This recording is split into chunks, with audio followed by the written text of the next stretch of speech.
Hello, good morning for everybody. How are you doing? Cool. So, usually I talk about the trends in influencer marketing. So, in this case, I will make like a completely different conversation and I will talk about the stage of where we are today in influencer marketing. So, sorry, I'm trying to use this one. Now it's working. So something very important today is that we are in an industry that is consolidating, and that means a lot of change. No, so today we are with more than 10 years in the industry. In Google, the term influencer marketing started in 2013. So today in 2024, we have like 11 years in the industry.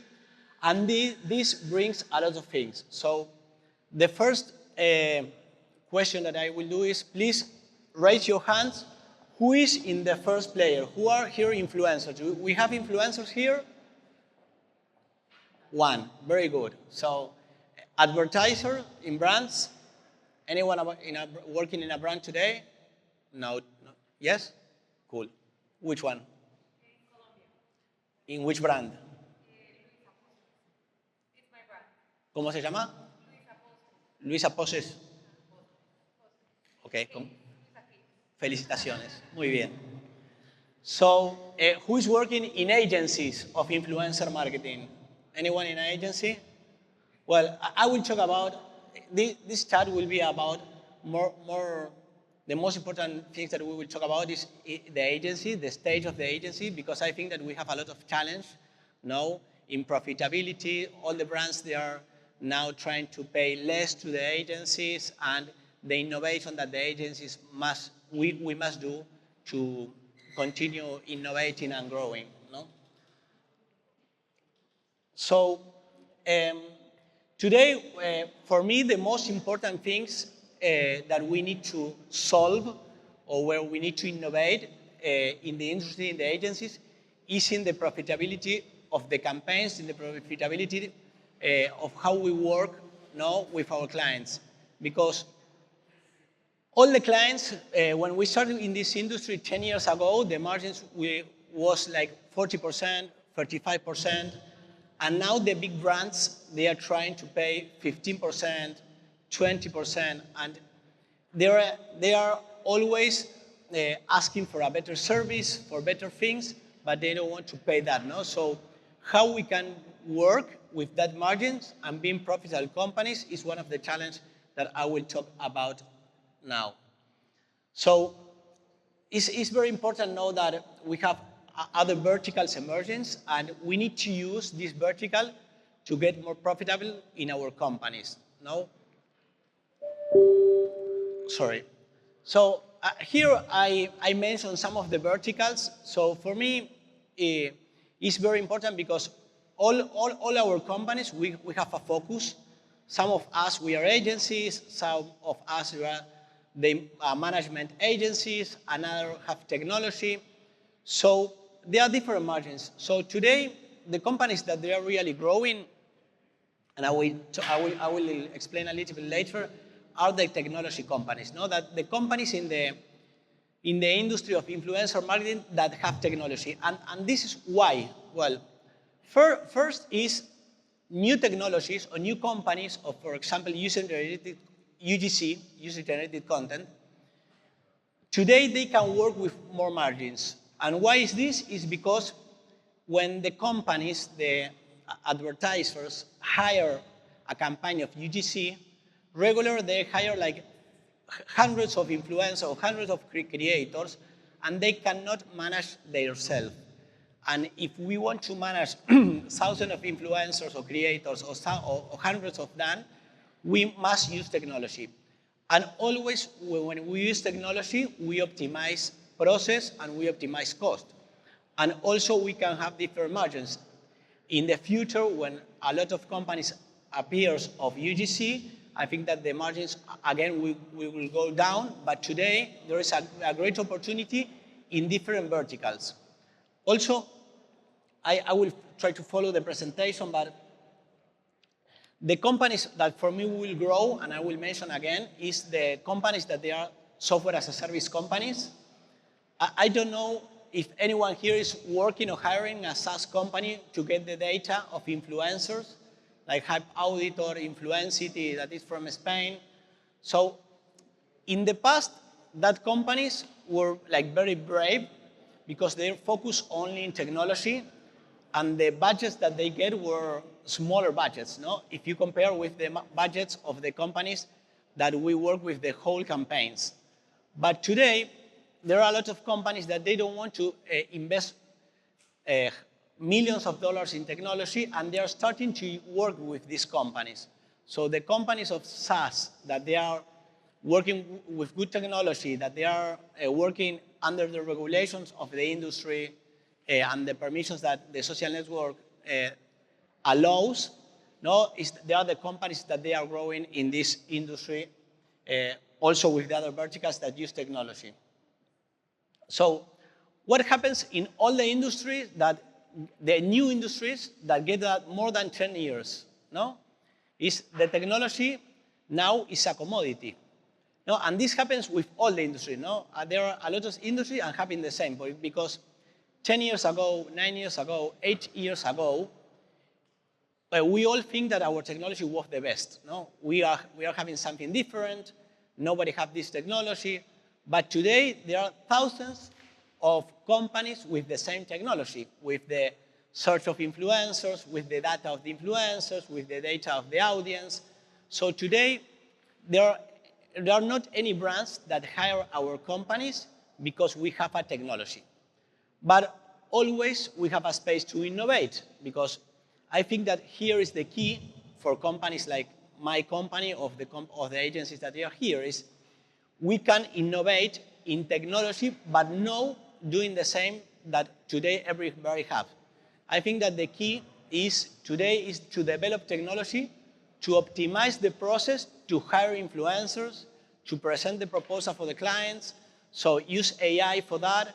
So I think that the key is there, because if we try to invest money and innovate in the thing that everybody is doing, we will expend a lot of money and we will not make or have something different.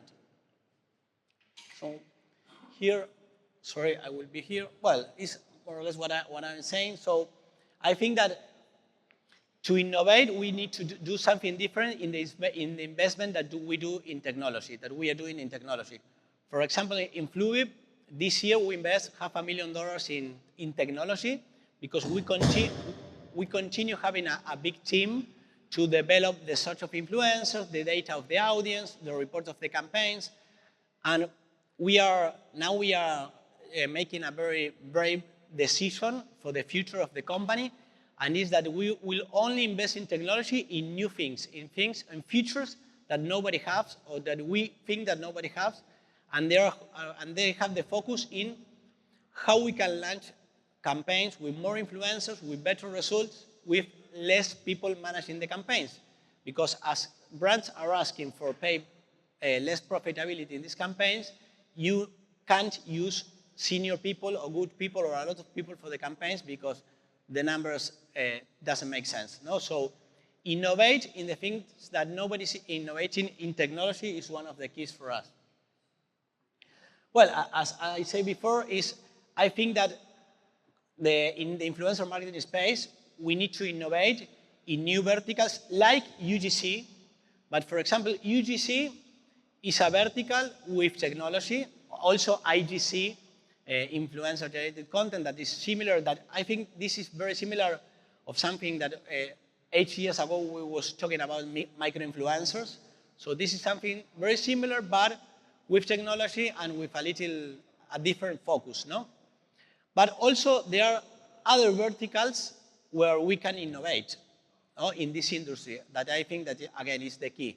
The AI influencers, start the business of representing influencers, the management of influencers. I think that this is a business that is growing. Companies like us, in the past, we don't think in management of influencers, because we thought that we can do it with technology. We thought that it was not scalable. But today, with the technology, you can start this business also using technology to scale and to manage influencers around the world with a lot of features that can optimize that work. So what is happening, again, in industries that they are consolidating, that have more than 10 years, what is happening? So companies, the SaaS companies will grow, that the SaaS company growth regular was very slow in the beginning of these 10 years, so now they are growing faster, and there are a lot of companies, agencies, and brands hire these companies. Then another thing that is happening in industries that have more than 10 years is that starts the M&A culture, no? An M&A culture to consolidate companies, to make synergies, and to, again, to optimize. So there are a lot of companies doing this. I think it depends on the continent, it depends on the markets. In Asia, it's of course advanced. In the US, there is a lot of M&A. I will show some example here of Florida in the next slides. Also in Spain, there are companies that have been under this process. So, but today it's like necessary. Why?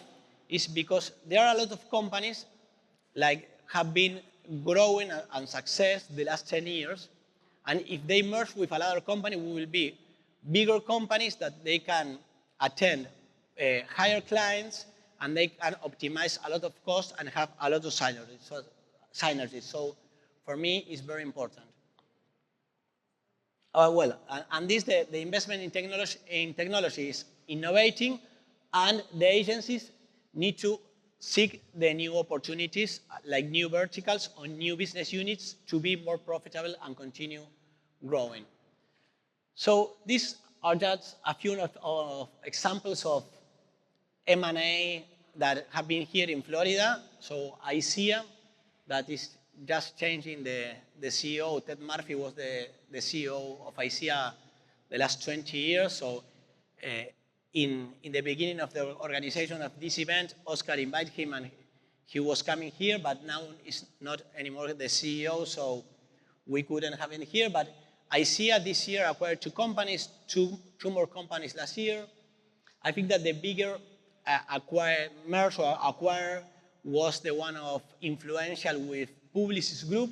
Influential is a company based in the US. The CEO, Ryan, is based here in Miami. And they announced this as something very big. But this M&A process will start and will be faster the next year. So, well, when you merge or when you acquire a company, there are a lot of benefits. So the consolidation, how you optimize costs, because you don't need, in a lot of areas, you don't need the same persons. For me, something very important when you make a merge is that you make a dream team. No? So the people is the key in this industry and in all the companies. So when you merge 2 companies, you can get the best people and have the best team for your company. So for sure you will have better results. And also you optimize a lot of costs. For example, we are thinking today in merge with another company of influencer marketing that is investing 1 million in technology. We are investing $500,000 in technology. So if we merge with this company, for sure, at least we will invest $500,000 less next year.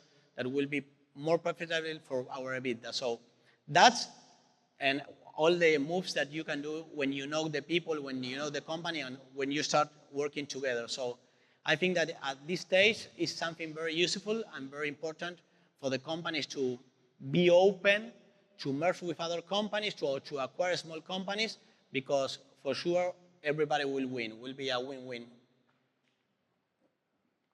And that's it. So thank you very much. I'm open also for questions if anyone have a question. So thank you very much.